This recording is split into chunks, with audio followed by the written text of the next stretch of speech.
All right, hey guys, welcome to Tuesday Talks with the Green Bay Doulas. I'm Emily Jacobson. So today I have Anja with me, and I know we have a pandemic happening. I know that there is a health crisis happening in our community, but there are still certain days that are really special to certain people. And today, being May 5th, is actually the International Day of the Midwife. And Anja is a midwife. Yay! Yay! So, Anja, what does it mean to you to actually have a day where we celebrate midwives internationally? Well, I think it's a great opportunity for everyone to learn about midwives and to understand that midwives have always been integral in the care of birthing people at all times in history, in all countries.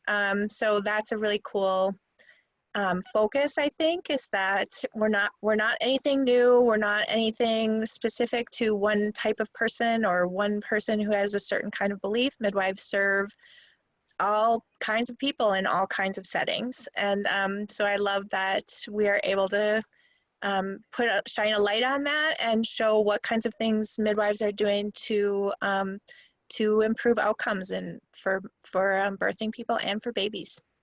I think, especially during this time, I think the whole role of a midwife has really come back into, well, this is an option, but there is actually more than one role of what people think is a midwife. There's home birth midwives, there's, nurse certified nurse midwives. Can you kind of talk us through what are the different types of midwives that are out there? Sure. So certified nurse midwives, or CNMs, typically were nurses first and then had advanced training to become midwives. And they take care of clients from the time they first start their periods until through menopause. Um, and so they're a lifespan provider. And they work in any setting. So they could work in a home birth setting, they could work in a hospital-based setting, or they could work in birth centers. And then in the US, we also have CPMs, Certified Professional Midwives, and they are a direct entry into the profession, and are not legally recognized in all states, but we are gaining more and more recognition. Typically work in out-of-hospital settings, although even in Wisconsin, there are some midwives who are employed by a hospital system and work serving communities with home visits and prenatal support and postpartum follow-up, providing the individualized care that midwives are really known for.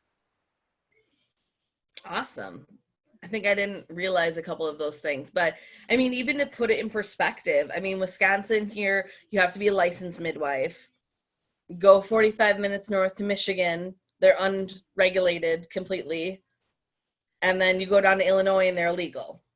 Yes, well, so now Michigan has recently licensed CPMs. So they Okay. are licensed, but they're where Wisconsin was like 10 years ago with a new license and trying to understand what that means and what does that mean for the practice. But I think it really means a good thing for consumers because you can understand that there's a standard of care that a midwife is adhering to. So Absolutely. And what are some things that people can do for you or have done for you in the past to celebrate International Midwifery Day? I love, love, love the photographs of the babies. I just do.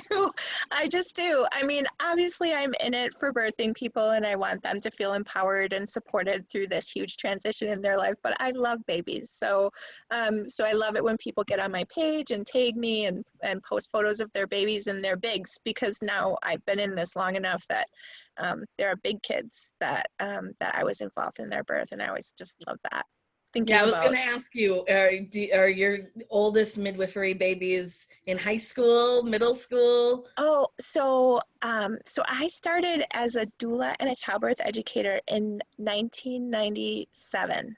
And Okay. so my very first childbirth educated students and doula students were twins. There was a set of twins that was born, and they are a little older than my third son, so they're 23 years old. Look at that. Isn't it amazing to see that? I love that Yeah. so much. Well, thank you so much for chatting with me. I know it's always important just to bring light to this and let people know, because I think there's still a lot of misunderstanding about what midwives actually are and what their roles are when you're out of hospital or in a hospital. And so that's my goal, is to help kind of clear a little bit of that up and also celebrate you. So thank you so much, and Yay, happy thank you. International Midwives Day. Oh, thank you. All right, we'll see you guys later. This has been Tuesday Talks. Bye. Bye.